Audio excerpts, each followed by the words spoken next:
7వ తేదీ ఎంఆర్పిఎస్ 31వ ఆవిర్భావ దినోత్సవాన్ని ఒంగోలు పట్టణంలో ఘనంగా నిర్వహిస్తున్నామని వ్యవస్థాపక అధ్యక్షులు ఉసురుపాటి బ్రహ్మయ్య మాదిగ తెలిపారు.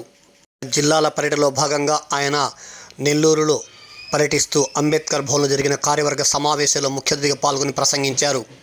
కోఆర్డినేటర్ బెల్లంకొండ గోపి మాదిగ, కొలగట్ల రమేష్ మాదిగ ఆధ్వర్యంలో జిల్లా కార్యవర్గ సమావేశంలో పాల్గొని ప్రసంగించారు. అనంతరం మీడియా సమావేశంలో మాట్లాడారు. ఈ కార్యక్రమంలో మధు మాదిగ తదితరులు పాల్గొన్నారు.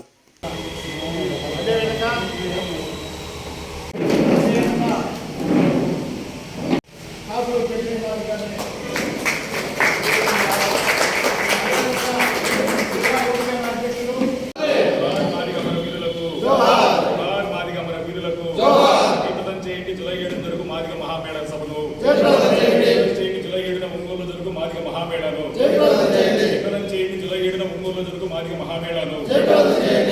చేయండి. జూలై 7న ఒంగోలులో జరుగు మాదిగ మహామేళాను జిల్లాని మాదిగ రిజర్వేషన్ పోరాట సమితి జిల్లాని మాదిగ రిజర్వేషన్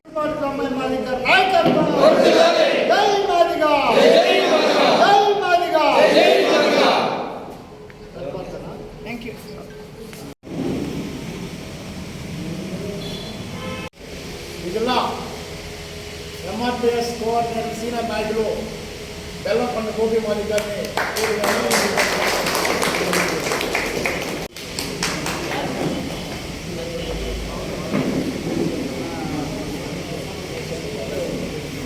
జిల్లా అధ్యక్షులు కాకులు మధు మాదిగ వేదిక మీద రావాల్సిందిగా విజ్ఞప్తి చేస్తాను, నడిపించాల్సిందిగా కోరుతాను.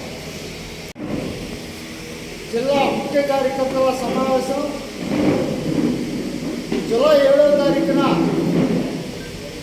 అడుగు పెడుతున్నటువంటి సందర్భంగా మాదిగ మహామేళా అనే మహాసభను ఒంగోలులో రేపు 7వ తారీఖున జరపబోయే ఈ యొక్క మహాసభకి సన్నద్ధంలో భాగంగా ఈ యొక్క జిల్లాకి ముఖ్య అతిథిగా విచ్చేసినటువంటి మన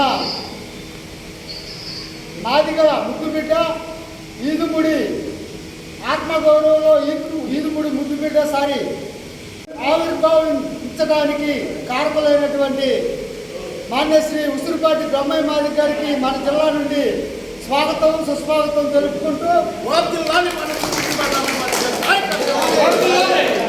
మరి అదేవిధంగా ఈ యొక్క కార్యక్రమానికి జిల్లాలో ఆ రోజు నుండి ఈ రోజు వరకు అనేక కష్టాలు ఇబ్బందులు ఎదుర్కొని ఉద్యమాన్ని ముందుకు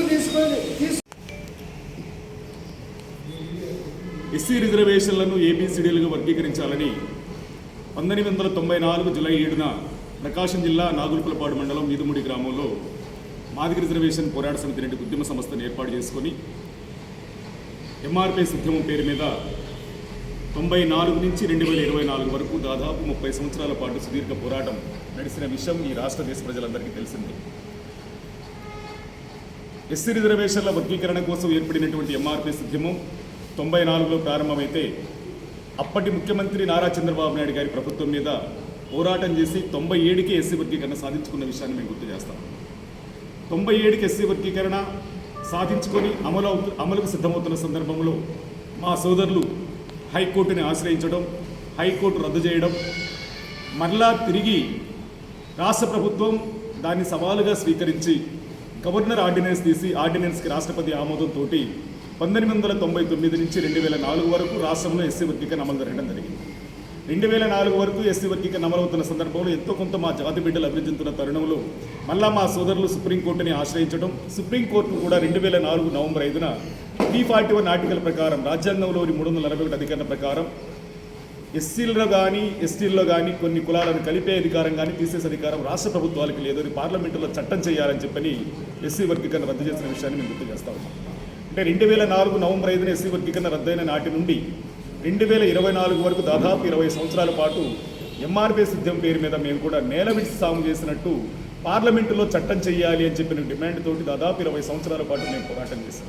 కానీ 2004లో ఆంధ్రప్రదేశ్ వర్గీకరణ రద్దయిన సందర్భంలోనే పంజాబ్లో అప్పటికే అమలవుతున్నటువంటి వర్గీకరణ పంజాబ్ రాష్ట్రంలో కూడా అక్కడ వర్గీకరణ వ్యతిరేకులు రద్దు చేయించడం వల్ల హైకోర్టుకి వెళ్ళి రద్దు చేయించడం జరుగుతుంది. పంజాబ్ ప్రభుత్వం ఎస్సీ వర్గీకరణకు సానుకూలంగా ఉండడంతో పంజాబ్ ప్రభుత్వం హైకోర్టు నుండి సుప్రీంకోర్టులో పిటిషన్ వేసి దాదాపు దశాబ్దాల కాలం పాటు సుప్రీంకోర్టులో న్యాయ పోరాటం చేసింది పంజాబ్ ప్రభుత్వం వర్గీకరణ కావాలని.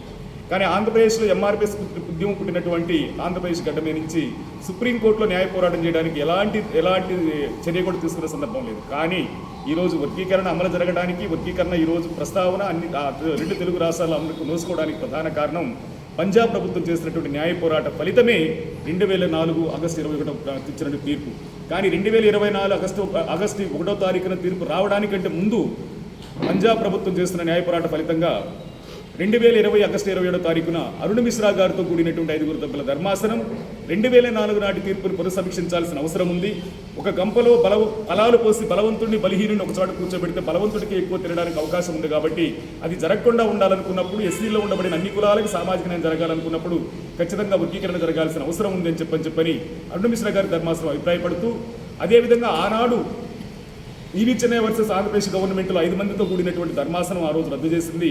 ఈ రోజు మేము కూడా 5 సభ్యులతో కూడినటువంటి ధర్మాసనమే కనుక రద్దు చేసే అధికారం మాకు లేదు కనుక సుప్రీంకోర్టు ప్రధాన న్యాయమూర్తి దీని మీద సత్వరమే స్పందించి దీని మీద ఒక ప్రత్యేక రాజ్యాంగ ధర్మాసనాన్ని ఏర్పాటు చేయాల్సిన అవసరం ఉందని చెప్పని 7 సభ్యులతో కానీ 9 మంది సభ్యులతో కానీ రాజ్యాంగ ధర్మాసనాన్ని ఏర్పాటు చేయాలని చెప్పని అరుణ్ మిశ్రా ధర్మాసనం సూచించిన మేరకు 2023లో 7 సభ్యులతో కూడినటువంటి రాజ్యాంగ ధర్మాసనం ఏర్పాటు జరుగుతుంది. దానికి చంద్రచూడ్ గారి నాయకత్వంలో అది 7 సభ్యుల ధర్మాసనం ఏర్పాటు చేయడం, ఎస్సీ వర్గీకరణ మీద 340 ఆర్టికల్ మీద తర్వాత అన్ని అంశాల మీద సుదీర్ఘంగా చర్చించిన అనంతరం రాష్ట్రాలకు రిజర్వేషన్లు ఇచ్చే అధికారం ఉన్నప్పుడు పంచుకునే అధికారం కూడా రాష్ట్రాలకే ఉంటుందని చెప్పి సుప్రీంకోర్టు నిర్ధారణకు వచ్చిన తర్వాత 2024 ఆగస్టు 1వ తారీఖున సుప్రీంకోర్టు ఎస్సీ వర్గీకరణని రాష్ట్రాలే అమలు చేసుకోవచ్చు అని చెప్పి తీర్పు రావడం జరిగింది. తీర్పు వచ్చిన వెంటనే ఆంధ్రప్రదేశ్లోను తెలంగాణలోను ప్రధానంగా తెలంగాణ ప్రభుత్వం సుప్రీంకోర్టు తీర్పు వెలువడకముందే అసెంబ్లీలో తీర్మానం చేయడంతో పాటు వర్గీకరణ కట్టుబడి ఉన్నామని చెప్పడంతో పాటు అక్కడ కేబినెట్ కమిటీ వేయటం, షమీం అఖ్తర్ కమిషన్ వేయటం, కమిషన్ నివేదిక తీసుకొని సుప్రీంకోర్టు సూచనల మేరకు అక్కడ ఎస్సీ వర్గీకరణకు అసెంబ్లీలో చట్టబద్ధత కల్పించిన విషయం మాకు తెలంగాణ రాష్ట్రంలో కనబడతా ఉంది. అదేవిధంగా